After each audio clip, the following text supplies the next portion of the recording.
اپنی آنکھوں میں یہی خواب لے کر شہنشاہ جرمنی اور شہنشاہ فرانس کے ساتھ اندلیس سے یروشالم آئی تھی۔ پھر جب شہنشاہ لوئس اور شہنشاہ کارنر دوسری بھی صلیبی جنگ میں شکست فاش ہو گئے اور جب واپس جانے لگے تو لوزی نے انتہائی تقریر آمیز لہجے میں کہا، یہ دونوں عیسائیت کی پیشانی پر ایک بدنما داغ ہیں۔ یسوع مسیح ان پر زمین تنگ کر دیں اور آسمان ان پر لعنت برسائے۔ لوزی کی اسلامی دشمنی کا اندازہ اس سے کیا جا سکتا تھا کہ وہ اپنے دربار کے سارے عیش و آرام چھوڑ کر یروشالم میں خانہ بدوشوں کی طرح پڑی ہوئی تھی اور روزانہ اپنے بیٹے گارنٹ کے جذبات کو معطل کرتی رہتی تھی۔ میں اس وقت تک اندلیس واپس نہیں جاؤں گی جب تک کسی مسلمان ریاست پر عیسائیوں کا قبضہ نہ ہو جائے۔ گارنٹ اپنی ماں کی جذباتی تقریروں سے متاثر ہو کر مستقبل کی منصوبہ بندی کرنے لگا۔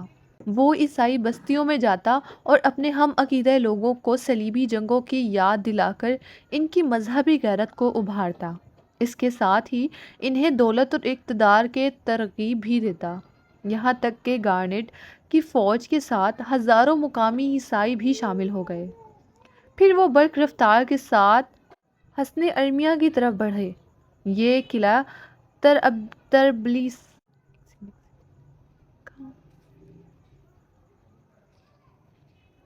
پھر وہ برق رفتار کے ساتھ حصن ترمیہ کی طرف بڑھے۔ یہ قلعہ طرابلس کے عیسائی حکمران کاؤنٹ آف ٹرپیولی کی سلطنت میں شامل تھا۔ کسی کو بھی یہ امید نہیں تھی کہ ایک عیسائی لشکر دوسری عیسائی سلطنت پر حملہ آور ہوگا۔ یہی وجہ تھی کہ اکاؤنٹ آف ٹرپولی اس صورتحال سے بے خبر تھا۔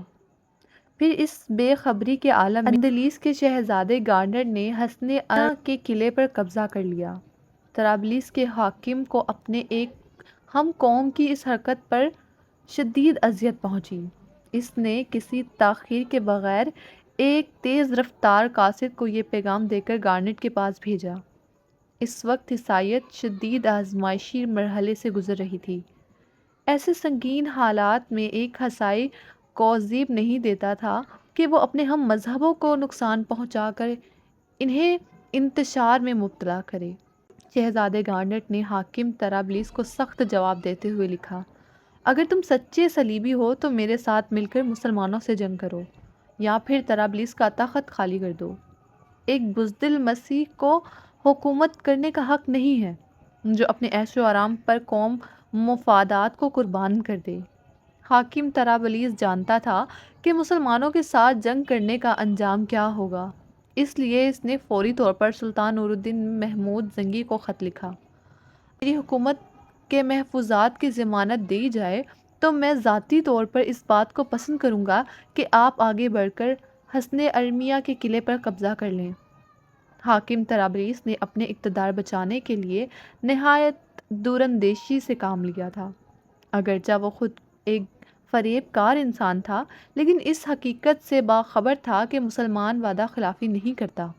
اس لیے حاکم طرابلس نے سلطان نور الدین زنگی کو حصن ترمیہ کے قلعے پر قبضہ کر لینے کی پیشکش کی۔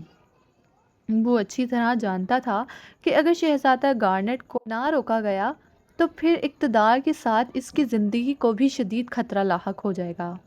اس وقت ولی شام دمشق کے علاقے بلبیک میں مقیم تھے۔ حاکم طرابلس کا پیغام ملتے ہی سلطان نور الدین زنگی ایک لشکر جرائے لے کر حصن امریہ کی طرف بڑھے۔ وزیر معین الدین نے بھی سلطان کا ساتھ دیا۔ مزید احتیاط کے طور پر سلطان نور الدین زنگی نے اپنے بڑے بھائی سلطان سیف الدین غازی سے بھی فوج امداد کی درخواست کی اور طرابلس کی طرف روانہ ہو گئے۔ سلطان نور الدین زنگی کا لشکر طوفان برق برپا کی طرح اپنے ہدف کی جانب رواں تھا۔ وہ اندلیس کے شہزادے گارنٹ کو سنبھالنے کا موقع دینا نہیں چاہتے تھے۔ اسلامی لشکر نے یہ طویل فاصلہ 3 دن میں طے کیا اور آگے بڑھ کر قلعے کا محاصرہ کر لیا۔ عیسائی فوجوں نے مسلسل 4 دن تک قلعے کی فصلوں پر کھڑے ہو کر تیر کی ایسی بارش کی کہ اسلامی لشکر چند قدم سے زیادہ آگے نہ بڑھ سکا۔ اسی دوران میں سلطان سیف الدین غازی کا لشکر بھی آ پہنچا، جس کی قیادت ولی جزیرہ امیر عزیل الدین کر رہا تھا۔ آخر طویل غور و فکر کے بعد سلطان نور الدین زنگی کے حکم پر مسلمان سپاہیوں نے قلعے کے جنوبی حصے میں بارودی سرنگ بچھانی شروع کر دی۔ شہزادہ گارنیٹ نے سلطان عادل کی جنگی حکمت عملی کو ناکام بنانے کے لیے اپنے ماہر تیر انداز جنوبی فصیل کی طرف بھیج دیے۔ پھر دیکھتے ہی دیکھتے تیروں کی بارش تیز تر ہو گئی اور سینکڑوں مسلمان سپاہی اپنے خون میں نہا گئے، مگر درباری سرنگیں بچھنے کا کام جاری رہا۔ ایک فوجی کلمہ طیبہ پڑھتا ہوا شہید ہوتا تھا تو فوراً ہی دوسرا سپاہی آگے بڑھ کر اس کی جگہ لے لیتا تھا، یہاں تک کہ صلیبی تیر اندازوں کی بازو شل ہو گئی اور تیروں کا ذخیرہ ختم ہو گیا۔ پھر ایک خوفناک دھماکہ ہوا اور حصن عمریہ کے قلعے کی جنوبی فصل اڑ گئی۔ اہل ایمان نے نعرہ تکبیر بلند کیا اور قلعے میں داخل ہو گئے۔ صلیبیوں نے کچھ دیر تک جم کر مقابلہ کیا، مگر جب ان کی بڑی تعداد موت کا لقمہ بن گئی تو قلعے میں ہر طرف عیسائی کی چیخیں گونجنے لگی۔ ہر صلیبی عورت اور مرد پناہ مانگ رہا تھا۔ امان امان! اسلامی لشکر کی تلواریں نیام میں چلی گئی اور صلیبیوں کو گرفتار کیا جانے لگا۔ اسیران جنگ میں حاکم اندلس کی جابر و صفاق اور اسلامی دشمنی بیوی لوزی بھی شامل تھے۔ شہزادہ گارنیٹ کسی نہ کسی طرح قلعے سے نکل کر فرار ہونے میں کامیاب ہو گیا، مگر اس وقت اس کے خوف کی کوئی انتہا نہیں تھی جب اس نے دوسرے گھوڑے کی ٹاپوں کی آواز سنی۔ گارنیٹ نے پلٹ کر دیکھا، ایک مسلمان شہ سوار اس کا تعاقب کر رہا تھا۔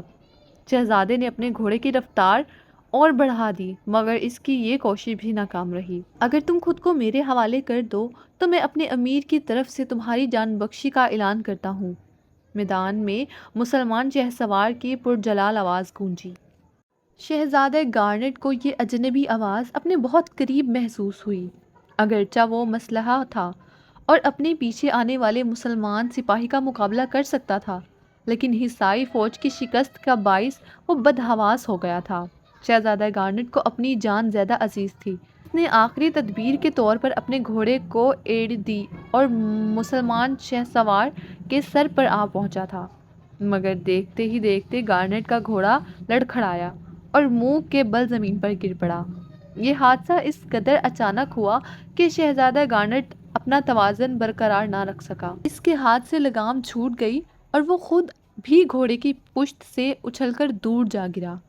پھر اس پر فوراً ہی راز فاش ہو گیا کہ تعاقب میں آنے والا مسلم شہ سوار نے اپنی شمشیر کے بھرپور وار اس کے گھوڑے کی پچھلی ٹانگیں کاٹ دی تھی۔ شہزادہ گارنیٹ کے زمین پر گرتے ہی مسلم شہ سوار نے اپنے گھوڑے کی لگامیں کھینچ لی، تیزی کے ساتھ شمشیر بکف نیچے اترایا۔